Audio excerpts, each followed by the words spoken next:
Welcome, everyone, to the Tethys Shipyards. I am Takeshi Yamato, the Yardmaster, joining our host, the Housecoat Gamer. Yo. Today, we are,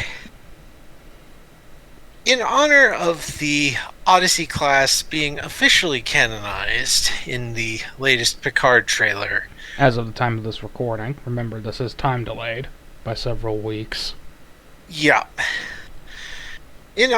But yes, in honor of that, we are going to stat the Bortasqu class Dreadnought battlecruiser for the Klingon Empire. And more than that, we are also going to stat a notable starship from this class, the IKS Bortasqu herself. Now, first things first, this thing is intimidating. It is the ultimate evolution of the Klingon design philosophy. Big guns, forward facing, full on charge.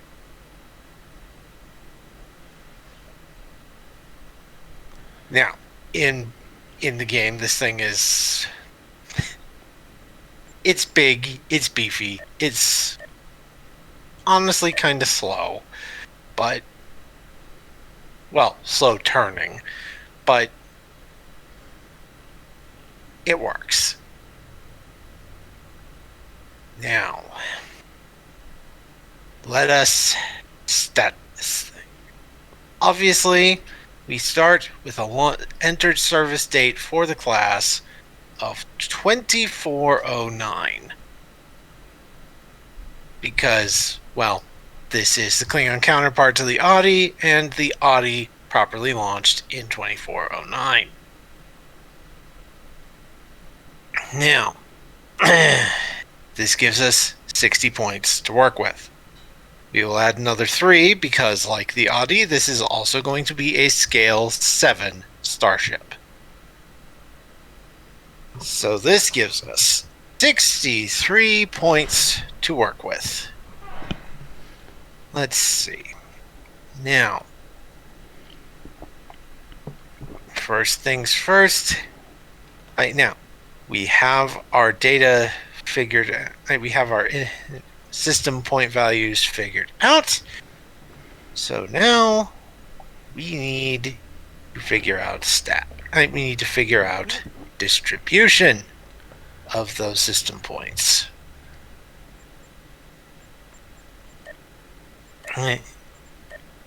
And let's see. Klingon vessels tend to put more points into weapons and structure than other systems. So I figure we'll start by putting everything at 10 as per usual, just to give us a good baseline to work from. Weapons and structure are obviously going to be taking top priority. Yeah. Weapons 12 and structure 11, just to finish up the initial distribution. Now, we can add and remove points as needed to adapt these values to something more appropriate.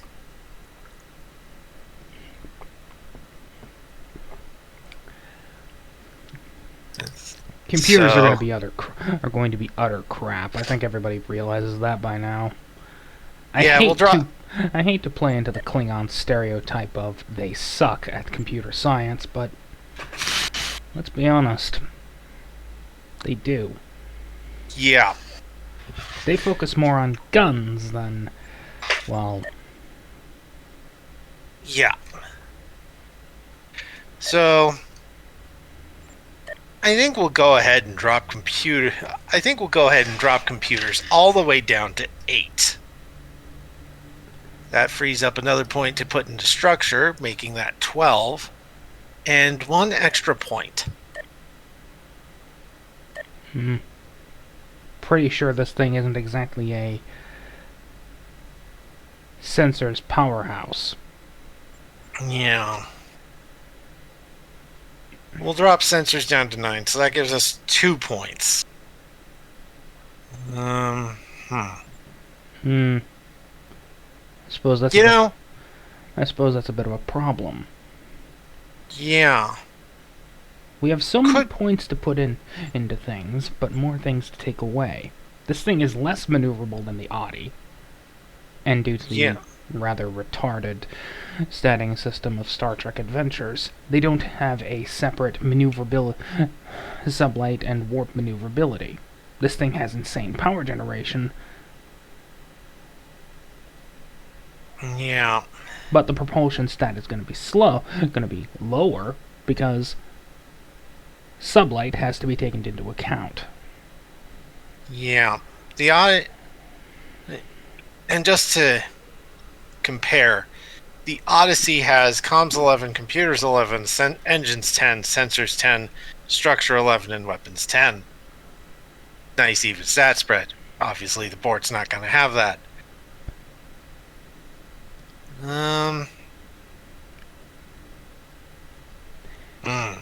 That's the problem with Klingon designs. They're all so focused on shooting things and surviving being shot at. Yeah. You know, I think what I'm going to do is I'm going to put the engines at 11 just to represent improved power plants, and I'm going to bump the weapons all the way up to 13. Which represents those 8 gun ports in the front. Yes. Wasn't sure whether to count the 2 above 2 on the deflector dish, but we need to make room for torpedo launchers, obviously. Yeah. Now, so this gives us comms 10, computers 8, engines 11, sensors 9, structure 12, weapons 13. This thing is big. It is beefy, and it is designed to completely devastate an enemy formation. That said, in a contest between Audi versus Bort, I'm going to give my vote to the Audi every time. Not because it's a Federation starship, but because this thing has the turn rate of a brick, and the Audi is a seagull in comparison. Yeah. Now, we come to department values. Same as always, 3 points.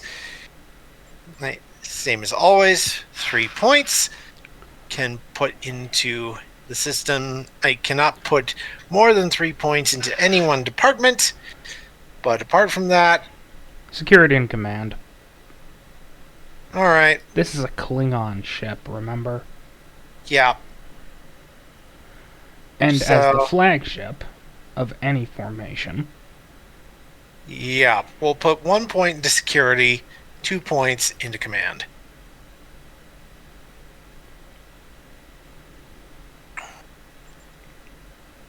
This thing is the Klingon flagship. Alright. I'll just copy those over. Nope. Nope. I'll just copy those stats over down into the IKS Bortasqu stat block, just to make sure everything is good. Okay. Now, next up, I think. Let me scroll back up to the. Let's see. Next.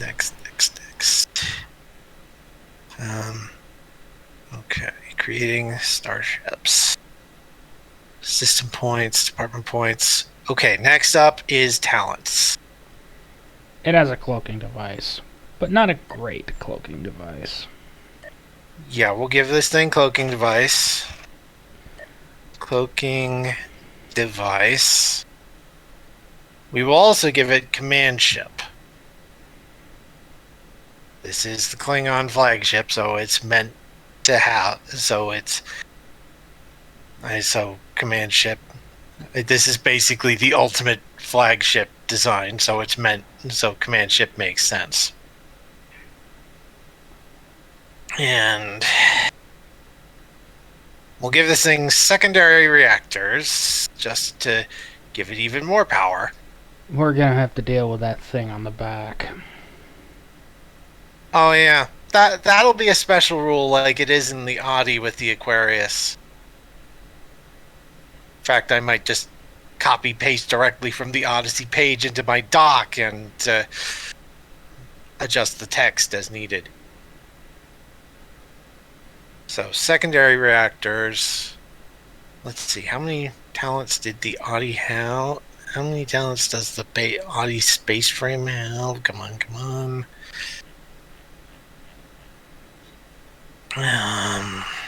Odyssey. Okay, they gave that thing 3, but we can probably do 1 more.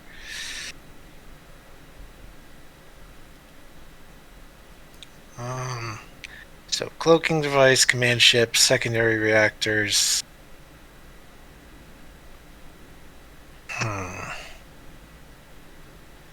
I'd say either fast targeting systems or ablative armor. Ablative. This thing is not maneuverable, and it's going to get hit. A lot. Right. Emphasis on a lot. Ablative armor. Alright. So those are the base talents for the... Let's see. Those are the base talents for the Bort. Weapons. Strength 6 tractor beam. Yes, this thing it has a scale 7. This thing has a strength 6 tractor. Now, disruptor banks. Maybe disruptor banks and disruptor cannons.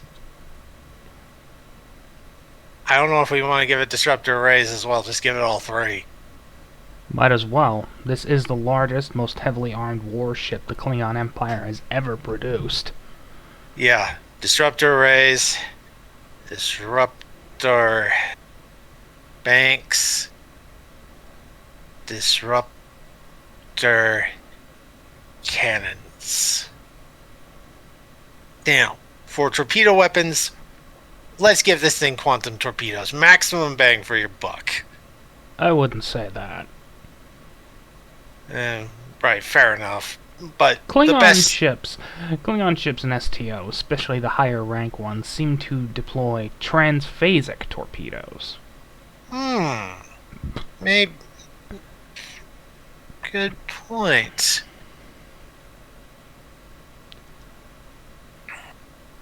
This could be the Klingons finally taking notice of the Borg and going, okay, we need a ship that can actually take this thing out. Yeah. I'll give it quantum torpedoes as well. Quantum torpedoes and transphasic.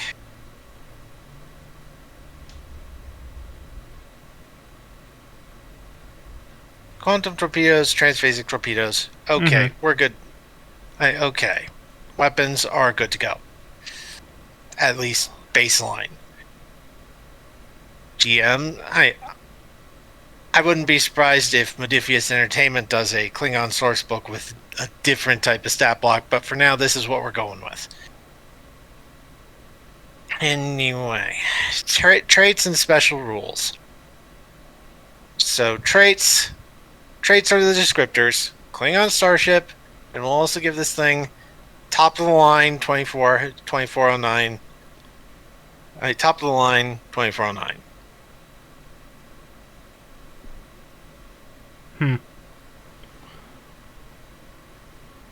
Okay, now, special rules.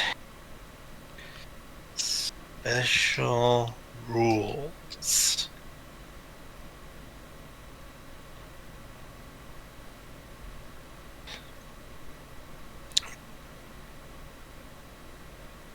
I'm going to be slightly lazy here and take take the rules from the Audi and put them on the board and just adapt the wording.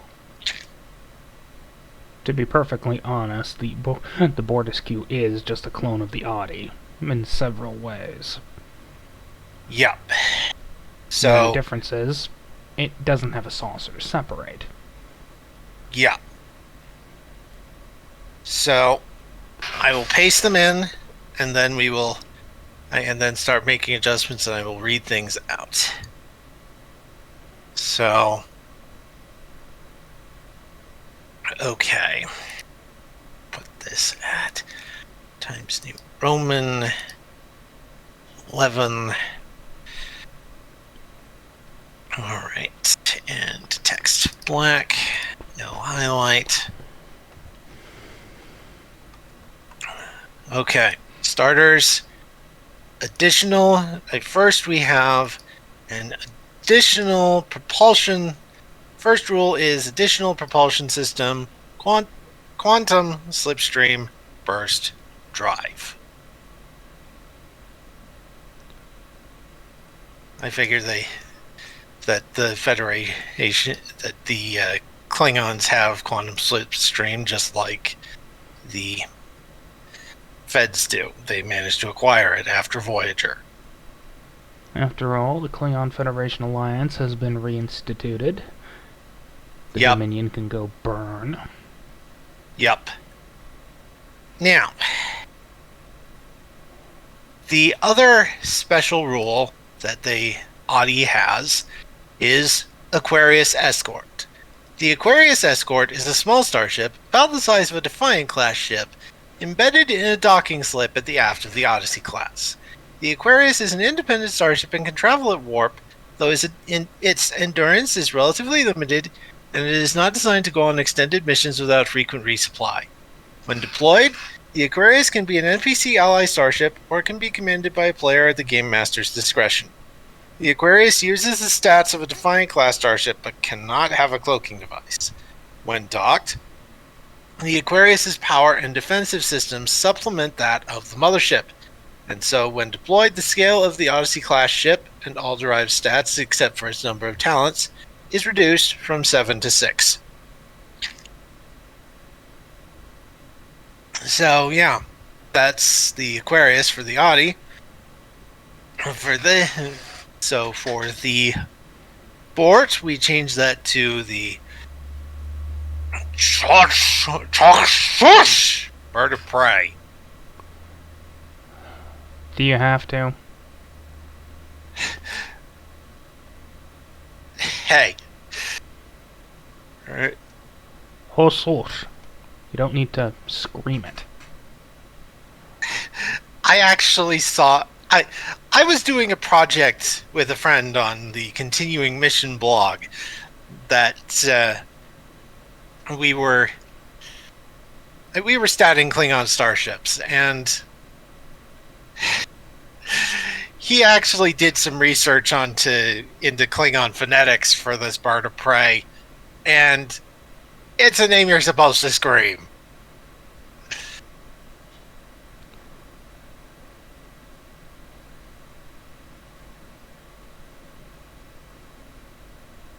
So, changing appropriate terminology. So, small starship, about the size of a, we'll call it a Burrell-class bird of prey. Well, actually, we'll call it a core, because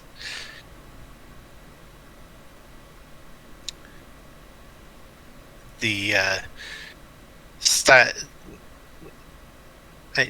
we'll do Burrell.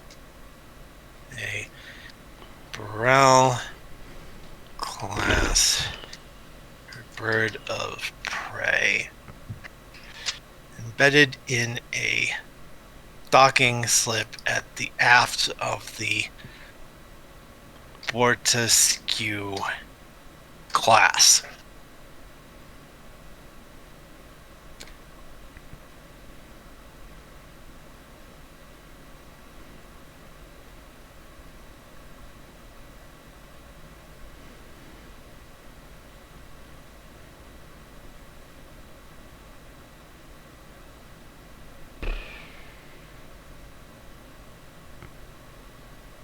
Not designed to. Okay.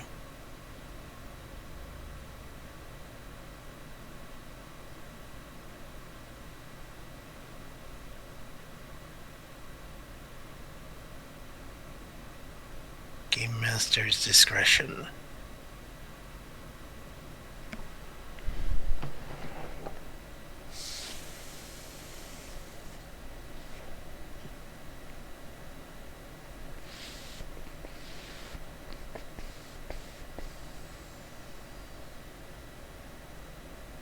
That's of a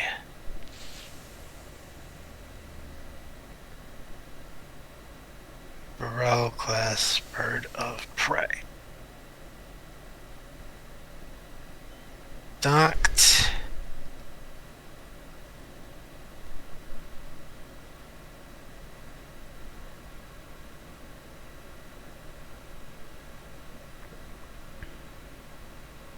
Sensor systems.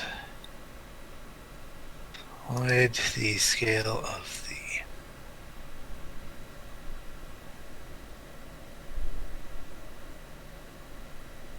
except for the number of talents is reduced from 7 to 6. Okay. That is okay.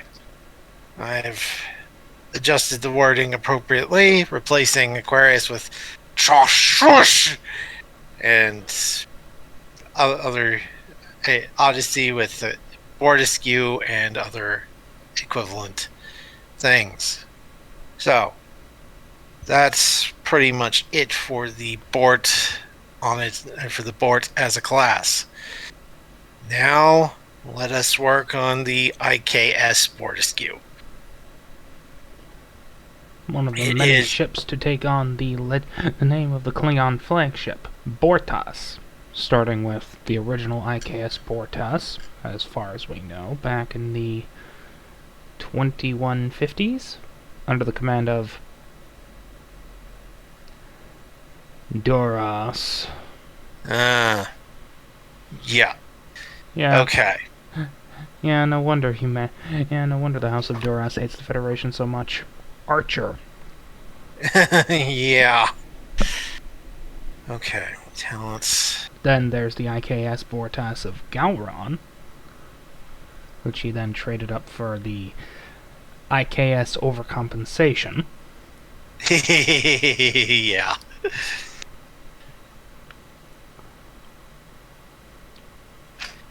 Okay. I've copied everything over. Now we can start working on specialty stuff.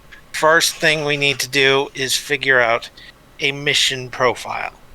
Now, Utopia Planitia has a lot of those, but this has at least has quite a few. I think 17. But we're not. But this is a Klingon ship, so we're going with the mission profiles in the Klingon Empire Core Rulebook. Let me call those up. Let me look those up, because I have the hard copy of the book. Come on. Alrighty.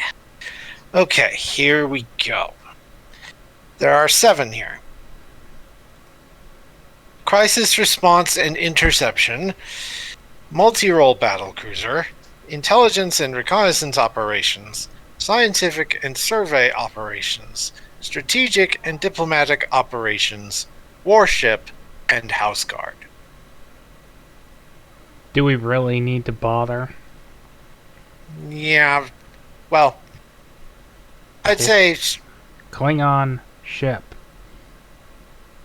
Well, Klingon ships, like the Federation, different ships of the same class can be built for different purposes.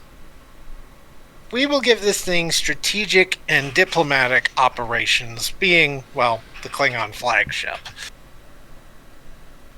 Strategic, since strategic would be like a flagship. So, we add the class modifiers to the department values for the profile. Command 3, which is Command 3, Security 3, Science 2, Con 1, Engineering 2, Medicine 1. So, adding the modifiers, we have Command 5, Con 1, Security 4, Engineering 2, Science 2, and Medicine 1. Now, profile talents for this profile on the Klingon side of things are command ship, extensive shuttle bays, and rugged design. It already has command ship, so we don't need to add that. Do I really need to point out that this is Klingon again? Yeah, fair enough. We'll give it rugged design. Rugged design. Yep. Alright, now we have space for 2 more talents. And now I'll go back to Utopia Planitia to look at the talent list. Simply because that's a more expansive and more current talent list.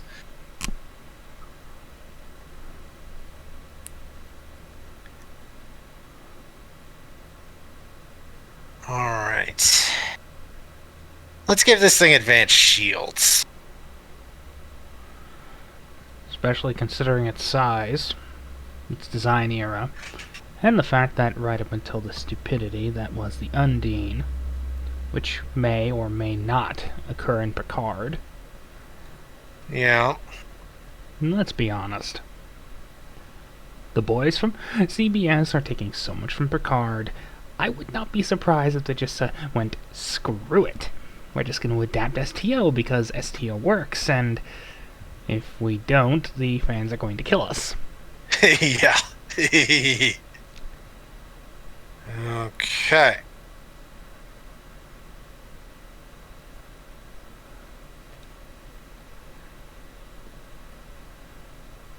And looking at some of the other options. Okay. We could do fast targeting systems, or as a nod to how the Klingons do not use replicated food all that much, we could give it the deluxe galley talent. Well, this is supposed to be the flagship of any fleet.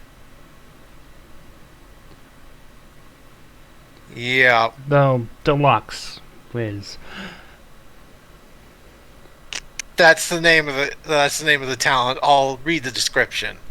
The ship's mess hall is equipped with top-of-the-line food preparation systems, as well as vast stores of non-replicated food. Whenever the ship's cook or chef uses their roll ability while in the ship's galley, they generate 1 additional momentum. In addition, whenever a crew member meets with a guest of the ship in the galley, they gain the fine dining advantage, which comes into play with all presence and command tasks.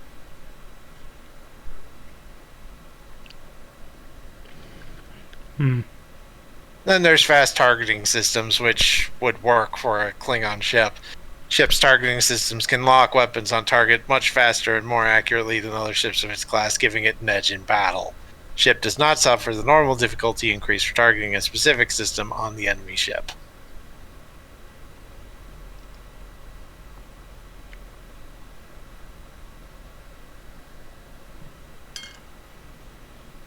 So yeah, it's a choice between faster targeting and basically the best kitchen in the fleet.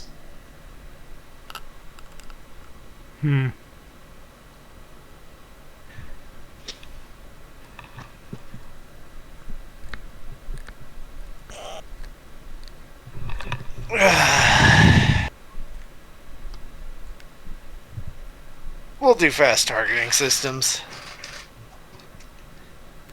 Targeting systems. Okay. Now, we need to figure out... Right now, there are a few derived stats that we have to work out based on profile and such. Okay, so mission profile, talents. Starship has resistance equal to its scale. Certain talents may modify this further. We have a blade of armor, so resistance is 9.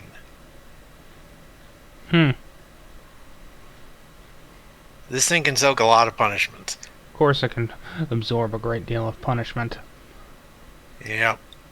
Shields. Starship has shields equal to its structure plus security, and talents may modify this further. Shields. Structure 12, security 4 makes for a total of 16. Then advanced shields makes 21 shields.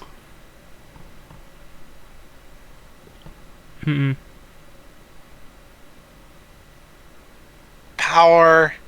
Starship's normal power capacity is equal to its engines. Talents may modify this further. So engines 11 plus the secondary reactors.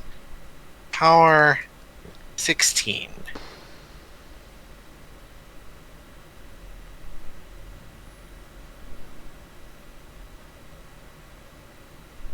And crew support and weapons. Ah yes, weapon stress ratings and statistics. So now we get to actually properly stat the weapons. Crew support is the ability to make supporting characters per session. But we don't need to worry about that right now. We're just gonna work on stats for the weapons. Okay. So, disruptors, scale plus security, and vicious. So, disruptor arrays. Okay, first up, the base modifier for all disruptor weapons will be scale plus security. So, scale 7, security 4, that's a base of 11 challenge dice. And now we look into the specific types. Arrays, disruptor arrays, gain the area, have a range of medium, and when the attack is declared, the attacker may choose to grant either the area or spread weapon effect. Okay, so 11 CD for challenge dice, medium range, vicious 1, area or spread. Now,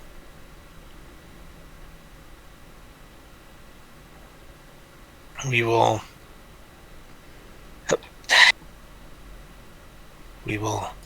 paste this twice for disruptor banks and disruptor cannons, then make modifications as needed.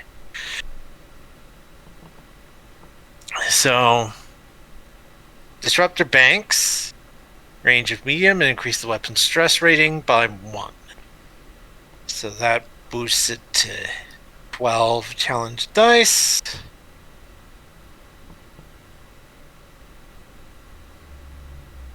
And cannons have a range of close and increase the weapon stress rating by 2. So that's a total of 13. And close range. Now, quantum torpedoes. Going down to torpedoes. Okay, quantum torpedoes are 4 plus security, vicious 1, calibration, and high yield. So 4 plus 4, that is 8 challenge dice. And torpedoes, I think torpedoes all have a range of long. Yep. Let's see, torpedoes. Let's see. Yeah, long. It all says long. Vicious one.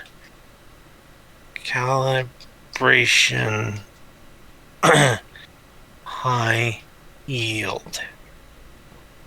Transphasic torpedoes. Long. 3 challenge. Stress rating is 3 challenge dice plus security. Piercing 2, calibration, and devastating. Okay. So, again, I will copy paste and then make modifications. Alright. 7 challenge dice. Piercing 2 instead of vicious 1. And devastating instead of high yield. Alright.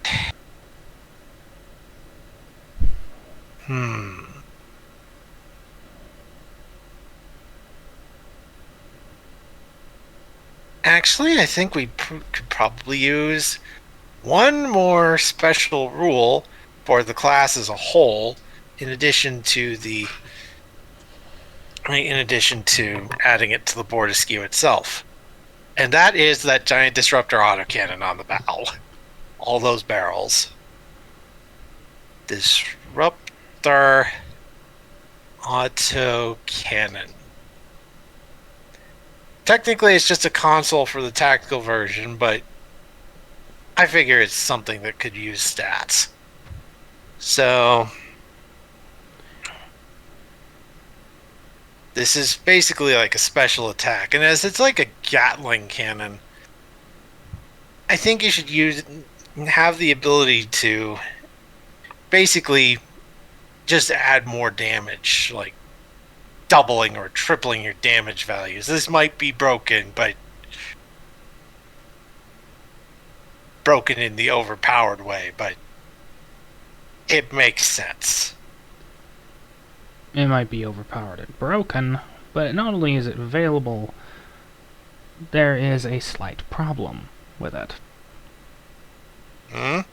Power consumption and narrow firing arc. Right, yes. Fair enough. You can only fire it in one direction, and those pulses are going to be in a 30-degree arc. Yeah. So we'll give this thing, I will say, okay. Here's what I'm going to say. I will type this thing up as I'm saying it. The Bortasqu has a powerful disruptor autocannon system on the bow. This can produce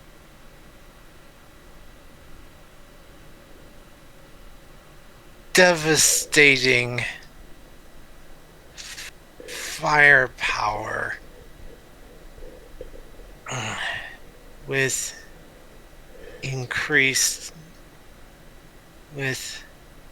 the downside of increased power consumption and the fact that the ship bow needs to be facing its target.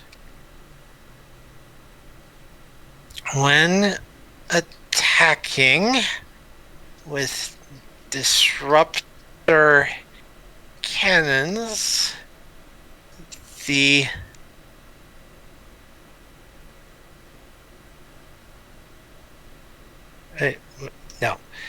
before attacking with disruptor cannons, before attacking with disruptor cannons, the commanding officer may use a direct action to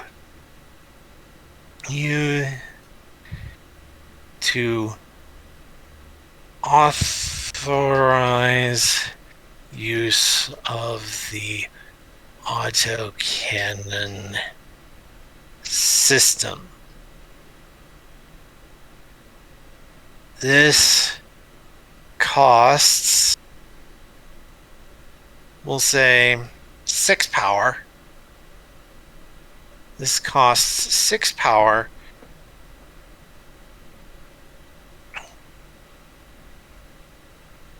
And increases the difficulty of the attack by 2, but allows the... Jesus Christ. Allows a... We've been at this for almost 45 minutes. Momentum spend of 2 momentum to double the stress rating of a successful attack.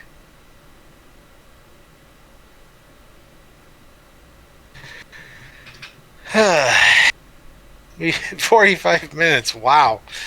Well, this is like we weren't just statting a space frame, we were statting a ship. And okay, I will add disruptor autocannon to the IKS Bortasqu stat block as well. Alright. With that, I think we might be done. Thank Gibble.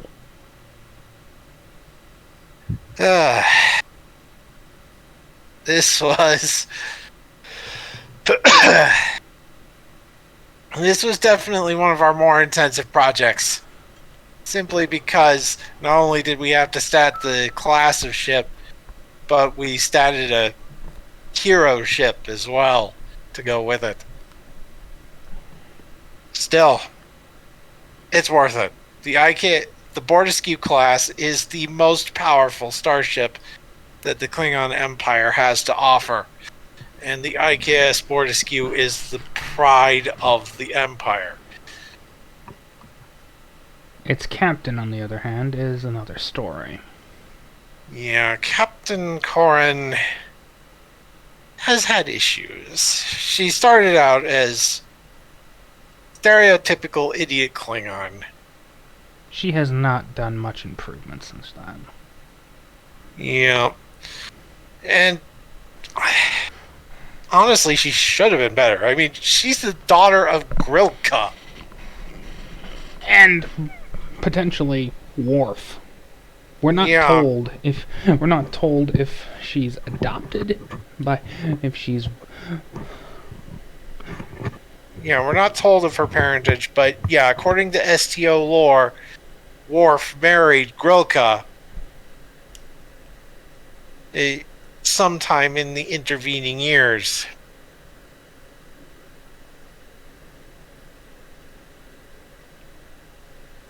And someone effectively raised by Worf should be a lot more intelligent. Yeah. I mean, you have a Klingon that was raised in the Federation and has a better concept of honor than any Klingon since Kahless. Yeah.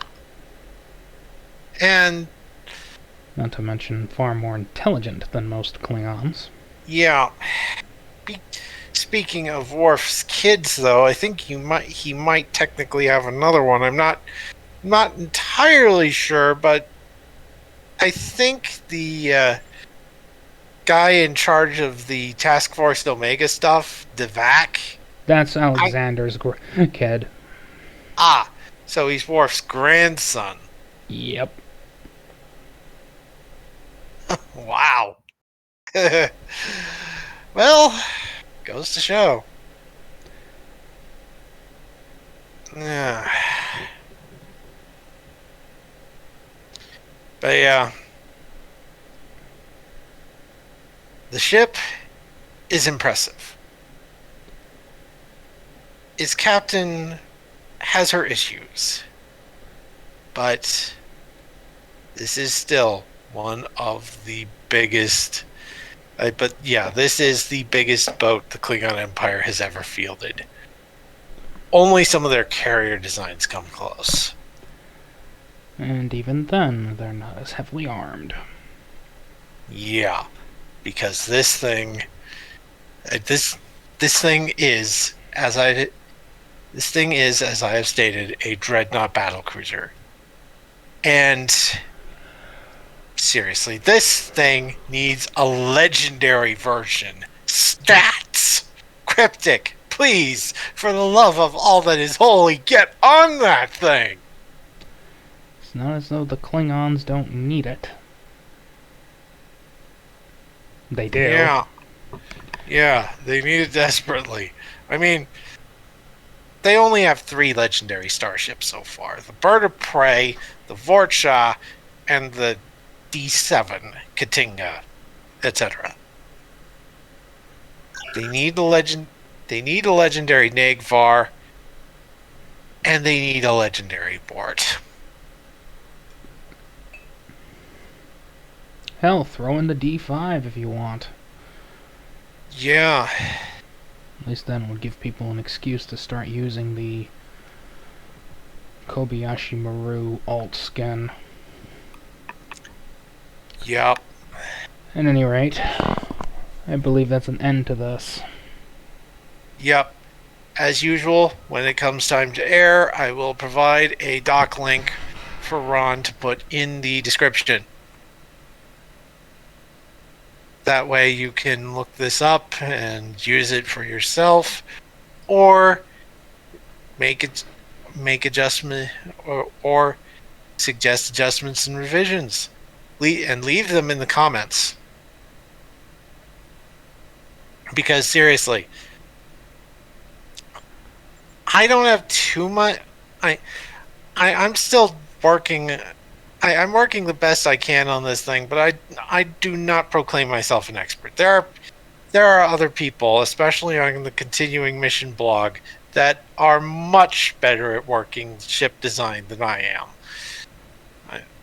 I've worked with one of them, but I'm still I'm not the best. I'm not the worst. I don't think I'm the worst, but I'm still not the best.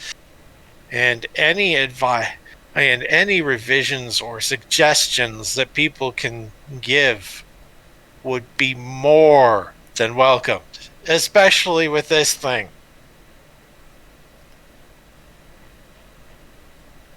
Anyway, we'll see you on the next ship. Bye.